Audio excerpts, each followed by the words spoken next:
Hi, this is Jason with MKE Funny with Nate Ford. Nate, how's it going? Doing fantastic. How about yourself, Jason? Not too bad, not too bad. You're originally from Boise, Idaho. Then you moved to Neenah, Wisconsin. Actually, I moved to Minneapolis, Okay. Minnesota first. Okay. Because in Boise, we had a Funny Bone there. That's our comedy club there.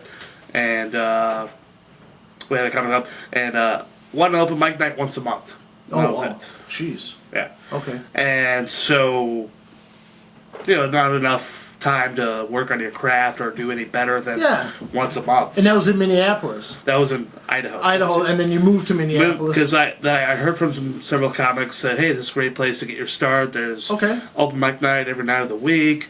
A lot of comedy clubs in the area they can do guest sets at. And so, sure enough, I packed up a suitcase. I flew out there. Okay. Lived with some pretty big names there at the time. And then I moved to Lombard, Illinois, outside of Chicago. That was on my way to New York. Oh, okay. My plan was to move to New York. Our car broke down. We put all our money into it in Lombard, Illinois, and kind of made residence there. And then I moved to Sheboygan, Wisconsin. Okay. Where I have an aunt that lives there on my dad's side. And then from there, Milwaukee. Got robbed a couple times. And, Neenah, all right. They called me. There's a brand new comedy club, Comedy Quarter. Hey, come on out here. You can stay with us. Okay. And so now I'm in Neenah. Neenah, Wisconsin. Yeah. That's all the excitement. Life story. Interview done. Okay. Cut! Yeah. How long have you been doing stand-up, and did you get your start in Boise? Yeah. Okay. I've been doing it since 2000. 2000. So about 12 years now. That's scary. Look at me now. Brookfield, Wisconsin. What was the spark that got you want to go up for the first time and do stand-up? What was it? I actually did a theater. That was my first passion. Theater from high school. Did community theater outside of it. Okay. I got into a ballet in Idaho. Very interesting. Would you like to elaborate? I will. My mom lives next door to the artistic director for the Idaho Ballet Company. Okay. They were out in the yard one day, and she was like, I'm looking for like a short, fat, funny guy for a character. My mom goes, let me make a phone call. So one phone call later, I got the part of Sancho Panza and Don Quixote for Idaho Ballet Company and Eugene Ballet Company. And I got paid lots of money to do nothing. Are there any videos of that you could give me that I maybe be able to put up? No, that it was filmed. I think my mom still has a copy of it. We could probably force her to bring it out here, then embarrass the hell out of me. But a friend of mine, who I did theater in high school with, was another character part. Okay. And he goes, hey, I just did the Funny Bone open mic night. You should try it. And so I gathered what I thought was like 5 minutes material. I went out there, did 2 minutes of just shit. Can I say shit? I don't know. Yeah, that's matter. Cool. Whatever. Yeah. Fuck it. Bleep, bleep, bleep.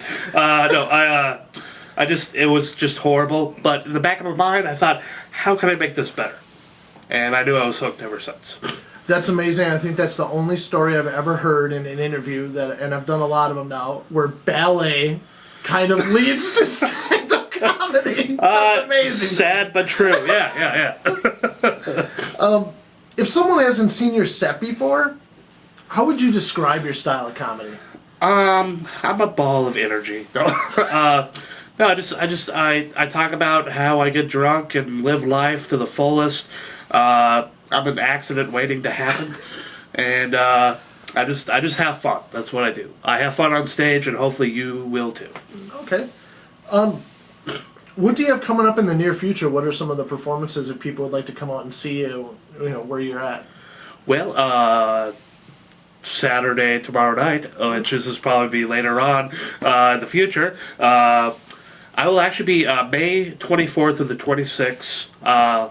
Memorial Day weekend, I'll be at the Comedy Quarter featuring in Neenah, Wisconsin, with a very funny headliner, Dave Landau. Okay. From Michigan. That show is not to be missed. It's going to be fantastic. Great. Anywhere else? Anything else coming up that you wanted to plug? Not that important. No. No, you mentioned just before you mentioned the, an accident waiting to happen, and a lot of the comics that knew that you had a really bad accident about a year ago, was it? Yeah, last June. Yeah, last June, and you recovered unbelievably from that. And if you want to talk a little bit about that, how that affected you. No, I don't. No, okay, no, I will. All right, I did a this last June, almost a year ago. I did a contest in Oshkosh. I won the contest. $250 cash prize. Wow. Yeah, money. Oh yeah. And went to a bar to meet up with my friend Ken, who's sitting right over there, but you can't see him. We don't want to show him.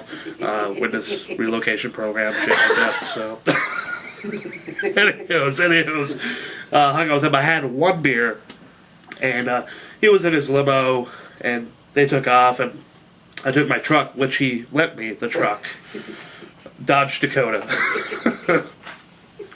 I was texting, and then I fell asleep at the wheel. Like, it was just one of those, like, I've driven from here to Florida, no problem. But from Oshkosh to Neenah, Wisconsin, that just took it out of me. And ran into some trees, and I guess I crushed the truck like a tin can. I fractured my hip and my foot all on my left side. That was all the injuries, plus a few scrapes and scratches and whatnot. And I just remember waking up to some guy saying, "Are you okay?" I kind of look up, broken windshield, bloodied airbags. Guess not. Guess I'm not okay. Wow. And the cops came first, and before asking, "Hey, how you doing?" or is everything okay? Hey, breathe into this, because they have to fulfill their quota, I believe. Yeah. And they look at it and this is a weird number. How much have you had to drink? And after an accident, everything is so clear. You're clear-headed. You can answer any question that they ask you. They can ask you your third grade teacher that you forgot, but you can remember her name right then and there. And I only had one beer. That's all I had. All right, okay. And so they brought me to the ambulance. They gave me the breathalyzer one more time. Just a weird number. Do you smoke pot? I go, yes, I do. When was the last time did you smoke pot? I go, last month. Because that was actually the truth. I broke. And in fact, I just won $250. I lost that, actually, within the accident. That was, whatever. That's my luck. And so I just got to the hospital, and they said, look, it's a weird number, so we're not going to charge you with a DUI because you obviously have other shit to worry about. Yeah. I go, all right, thanks, appreciate it. And all I got was a ticket for inattentive driving. Which I guess, if you fall asleep at the wheel, you're inattentively driving. So, yeah. Well, we're glad that you're back, and you look like you're 100%, and you're raring to go, and that's great. The fire is back, baby. Absolutely. The fire is back. Absolutely, man. And I appreciate your time. Anything else you'd like to add that I didn't ask you? Not at this point in time. Right. No, you maybe take care. Thanks. If you see me on a poster, come see me. You're going to have a good time. Seriously. Sounds good. Thanks a lot, Nate. All aboard for Night Train.